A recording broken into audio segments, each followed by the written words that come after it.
nós precisávamos de mais espaço aqui no Canadá quando eu estive grávida. E nesse processo de como foi a resposta dessa oração, você vai pegar muitas dicas legais para você entender como que funciona esse processo de orar a Deus e pedir a orientação dele. Então eu estava no episódio de que veio a Talu e o Renato em casa e eles nos falaram sobre o quanto seria possível a gente comprar, como seria possível a gente realizar o sonho de ter uma casa aqui no Canadá. Não que fosse alguma coisa que a gente sonhasse, né? Eu simplesmente vi essa frase na minha cabeça, o sonho da casa própria. Não era o nosso sonho. O nosso sonho era criar os nossos filhos em casa com uma mãe. Em casa. Que eles fossem criados pela mãe. Esse era o nosso sonho. E a gente chegou numa encruzilhada. Eu ia ter mais um bebê, o nosso apartamento já era pequeno para nós, e agora ia chegar mais uma criança. Então, quando a Talu e o Renato vieram em casa, eles nos apontaram uma direção. Poxa, por que vocês não pensam em comprar uma casa? Em vez de pensar em alugar um apartamento maior, pensa em comprar uma casa. E aí a gente começou a pesquisar e logo percebemos que a gente não tinha dinheiro. Não ia dar. Então, o que o Herbert passou a pensar? Bom, preciso trocar de emprego. Com o emprego que eu tenho hoje, eu não tenho renda para financiar uma casa. Nós fomos ao banco imediatamente para ver quais eram as nossas condições de financiamento, porque você sabe, né, amiga? É pegadinha esse negócio de comprar casa, né? Você não compra casa, você compra uma dívida para pagar. Mas tá bom, fora a piadinha, vamos voltar para a história. E eu mencionei isso porque eu não quero me gabar do fato, compramos uma casa, tal. É para você entender que tipo, isso pra mim não faz diferença nenhuma. Pra mim, o que conta é eu ter espaço suficiente para as minhas crianças não ficarem batendo a canela nos móveis e a gente não trombar, não trupicar uns nos outros, sabe? Pra mim, esse negócio, eu tenho uma casa, eu não tenho uma casa, isso não faz a menor diferença. O que eu quero ressaltar com você nesse vídeo, é o quanto a confiança em Deus, o quanto Deus ele tem a fazer por nós, que ele pode nos dar o que ele quiser. Ele é dono de tudo. Então, continuando, né? No banco nós descobrimos que com a renda que o meu marido tinha, que o Herbert tinha, não ia dar para financiar uma casa.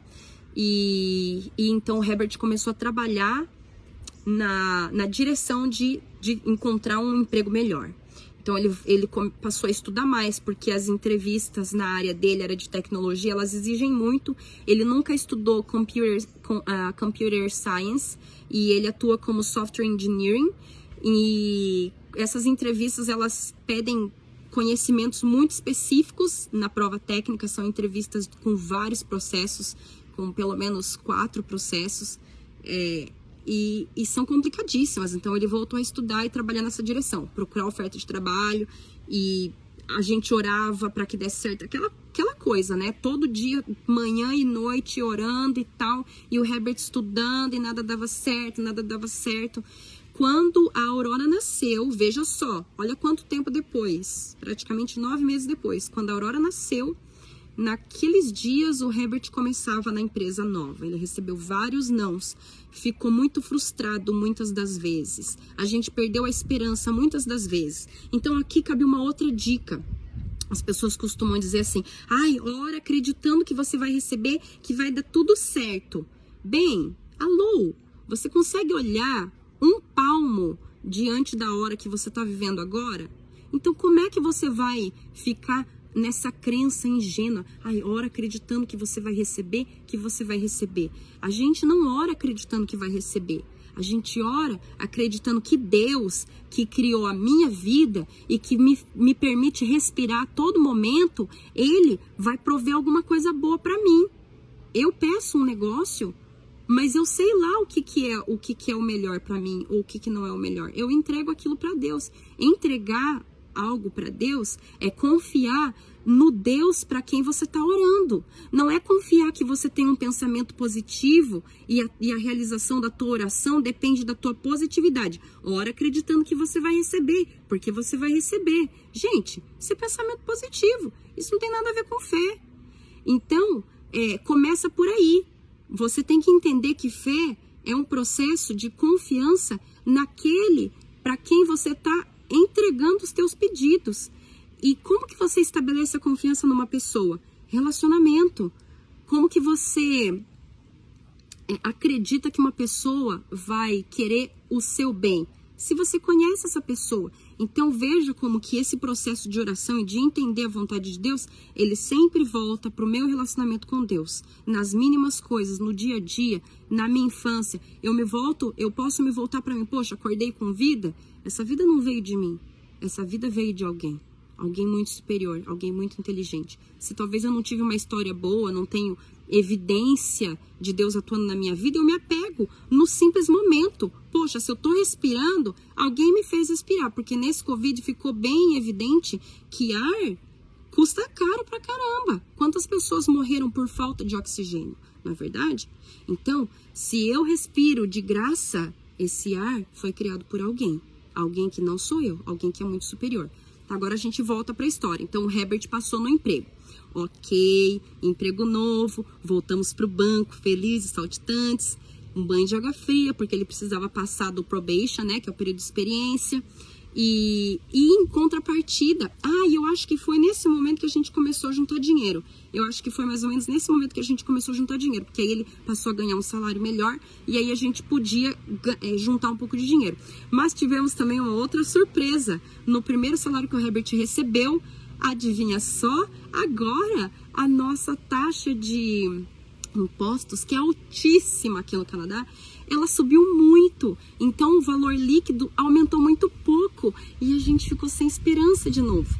A essa altura, no período do nascimento da Aurora, a minha sogra veio cuidar de nós e eu lembro que ela falou assim, para mim esse sonho de comprar a casa estava muito distante, eu nem parava para pensar na possibilidade de alugar, porque eu sabia que ia ser muito trabalhoso, então eu falava pro meu marido, amor, vamos juntar dinheiro, vamos juntando assim, ó, sem pressa. Vamos ficar enfiado nesse apartamento aqui. O dia que a gente tiver dinheiro suficiente, a gente sai do apartamento. Mas eu não quero passar para outra casa, alugar outra casa, todo o trabalho. Você vai numa nova vizinhança, faz amigos, tal, e você tem que sair de lá. Gente, honestamente, é bem traumático esse negócio de mudar, viu? Mas eu não tenho dificuldade com conhecer gente nova e tal, mas, como é gostoso você estar no meio de gente que você conhece, gente que você ama, né? Então eu queria evitar a fadiga de essa ginástica toda, né? De conhecer gente nova e não conhecer gente nova por conhecer, mas assim, essa expectativa de fazer amigos de verdade, sabe? Você entende o que eu tô falando. E olha lá os nossos minutos acabando de novo. Então, como foi? Daí, nesse momento, a minha sogra, ela falou assim, não, Sara, vocês vão comprar casa sim. E aí ela me contou algumas histórias da vida dela, de como a fé em Deus e o nosso esforço combinados, eles nos ajudavam a transpor barreiras. Então foi naquele momento que eu coloquei na minha mente que sim, a gente ia comprar uma casa e passei a orar por isso e fiz um momento especial com o Benjamin e com a Bárbara. O Benjamin mal falava e eu conversei com eles que a partir daquele momento em diante a gente ia orar para Deus nos dar a nossa casa pra gente morar. Eles já entendiam que o apartamento estava apertado. Todos os dias eles tinham vários roxos pela canela, cotovelo, testa. Era cada dia uma coisa nova, porque eles viviam se trupicando e trombando nas coisas no apartamento. E nós passamos a orar. Todos os dias a gente orava. Todas as oportunidades que a gente tinha para orar por essa casa, a gente orava. E durante esse tempo, esse período todo, né, desde o nascimento da Aurora em diante, houve momentos em que a gente desenhava, as crianças, não eu. Eles desenhavam como que seria a nossa nova casa, como que eles queriam que fosse a nova casa. Eu falava para eles, como que você quer que seja a nossa casa? O que você quer que tenha na nossa casa? E eles faziam desenhos daquilo que eles imaginavam, daquilo que eles desejavam. E isso fazia com que para eles, pequenas crianças, esse processo abstrato de pedir a alguém que você não vê, uma coisa que você vê menos ainda, se materializasse. Tá dando 10 minutos de novo, eu continuo no próximo vídeo. Acompanha lá.